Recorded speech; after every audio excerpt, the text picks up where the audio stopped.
तो हमने जाना कि ब्लॉकचेन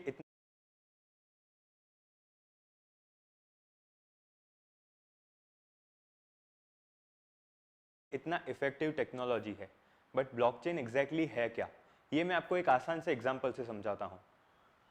जैसे कि मेरे पास ये बॉल है, ये बॉल मुझे मेरे एक दोस्त ने दी।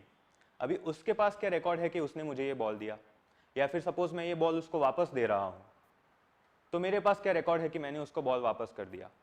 तो ब्लॉकचेन एक्चुअली क्या है कि हम अगर एक बंदा भी रखते हैं यहाँ पे सपोज, जो हमारे इन बीच के ये दो ट्रांजैक्शन हैं उसको ट्रैक करेगा, तो वो भी क्या प्रूफ है हमारे पास कि बंदा किसी एक के फेवर में ट्रांजैक्शन रिकॉर्ड नहीं करेगा। बंदा गलती कर सकता है, टाइम ले सकता है, एफिशिएंसी नहीं हो सकती है। तो ऐसे काफ़ी सारे प्रॉब्लम्स हैं। तो ब्लॉकचेन का अगर हम डेफिनेशन समझें तो ब्लॉकचेन एक्चुअली एक शेयर्ड लेजर है। अभी लेजर का मीनिंग क्या है, अकाउंट से अगर आप बिलोंग करते हैं तो आपको लेजर का मीनिंग पता होगा, बट लेजर यानी कि एक अकाउंट बुक कि जिसमें कोई भी ट्रांजैक्शन हो रहा है उसका एंट्री लिखेंगे हम।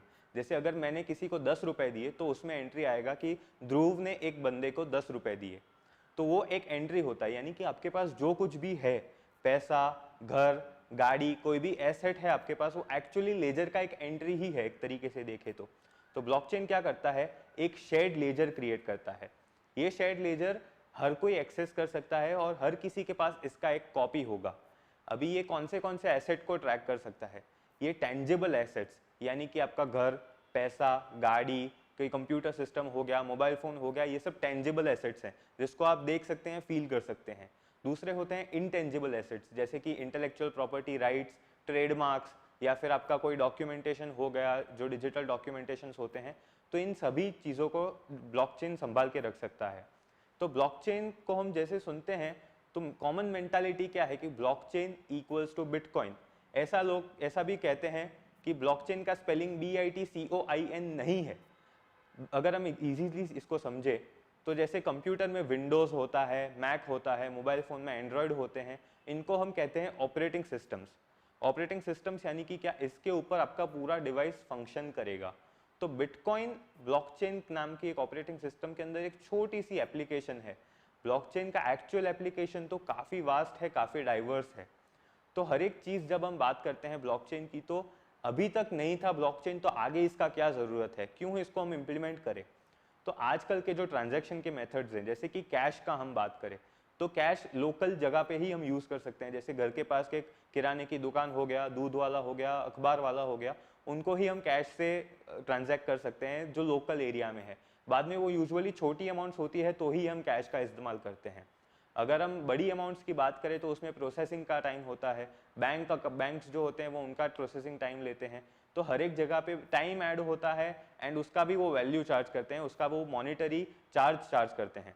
तो उसकी वजह से क्या होगा, डीले होगा, चार्जेस इंड्यूस होंगे आप पे, आपका एफिशिएंसी कम होगा, आपका जो एंड गोल है वो अचीव करने में भी आपको टाइम लगेगा। तो ऐसे सारे काफ़ी सारे शॉर्ट कमिंग्स हैं जो करंट ट्रांजैक्शन सिस्टम्स हैं उसके। तो ब्लॉकचेन इन सभी को काउंटरएक्ट करके आपको एफिशिएंट एंड क्विक रिजल्ट्स दे सकता है। अभी ब्लॉकचेन आया कहाँ से, ये कॉमन मेंटालिटी क्यों है कि ब्लॉकचेन और बिटकॉइन सेम चीज़ है। साल 2009 में सातोशी नाकामोटो करके एक अनजान आदमी ने, जी हाँ आपने सही सुना, अनजान आदमी ने, क्योंकि सातोशी नाकामोटो कौन है वो किसी को नहीं पता है, वो एक आदमी है या 100 आदमी है वो भी किसी को नहीं पता है। बट उतना पता है कि उस बंदे ने बिटकॉइन नाम की एक चीज़ का फाउंडेशन किया था। अभी बिटकॉइन ब्लॉकचेन पे डिपेंडेंट है, तो ऐसा कहा जाता है, इसीलिए जब ये दोनों चीज़ें साथ में लॉन्च हुई, इसीलिए ये माना जाता है कि बिटकॉइन और ब्लॉकचेन सेम चीज़ है। तो जब ये लॉन्च हुआ 2009 में बिटकॉइन के थ्रू ब्लॉकचेन सिस्टम, तो तब सब लोगों को यही लग रहा था कि ये सिर्फ क्रिप्टो करेंसी, जैसे ब्लॉकचेन सिर्फ बिटकॉइन, इथेरियम, रिपल ऐसे क्रिप्टो करेंसीज हैं उन्हीं को सपोर्ट करता है। बट जब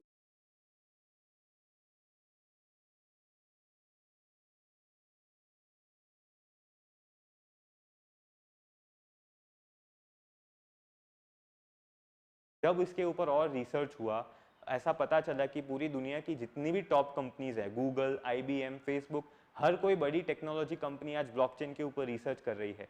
कई सारी कंट्रीज जैसे इथियोपिया, इक्वाडोर, ऐसी काफ़ी सारी छोटी कंट्रीज हैं जो पूरा ब्लॉकचेन पे शिफ्ट हो चुकी है, जिनकी governments, businesses, citizen records, health records, सब कुछ आज ब्लॉकचेन पे है। इंडिया में भी ऐसा कहा जाता है कि जो वोटिंग सिस्टम है, जब इलेक्शंस होते हैं, उसको भी इंडियन गवर्नमेंट ब्लॉकचेन पे शिफ्ट करने का ट्राई कर रही है। यूएस के अंदर जो उनका डिफेंस पार्ट है डार्पा करके, उनको भी वो लोग अभी ब्लॉकचेन पे ट्रांसफर कर रहे हैं। तो धीरे धीरे करके ब्लॉकचेन का जो ये टेक्नोलॉजी है वो ग्रो कर रहा है और इसके अलग अलग ब्रांचेस हमें दिख रहे हैं। ऐसा जल्दी देखने को मिलेगा कि हर एक कंपनी, छोटी से छोटी कंपनी भी ब्लॉकचेन या उसके रिलेटेड उसके जैसी सिस्टम्स को इम्प्लीमेंट करेगी। तो 2009 में जब ये लॉन्च हुआ तब सब लोगों को पता चला कि इसके फ़ायदे क्या है। तो इसको हमें क्यों इम्प्लीमेंट करना चाहिए वो मैंने आपको पहले बताया। तो जब इन दोनों चीज़ों को हम रिलेट करते हैं तो हमें क्या मिलेगा? जो मार्केट में आज फ्रिक्शंस हैं, जैसे कि पेमेंट ना मिलना या फिर कोई बंदे का फ्रॉड करना, आपका साइबर अटैक, क्योंकि blockchain works on a concept called decentralized trust. Centralized trust यानी कि क्या? जैसे मैंने एक बैंक में अपना अकाउंट ओपन किया, तो बैंक में मैं कुछ अमाउंट डिपॉजिट करूंगा, अभी वो बैंक का एक जगह पे सर्वर होगा।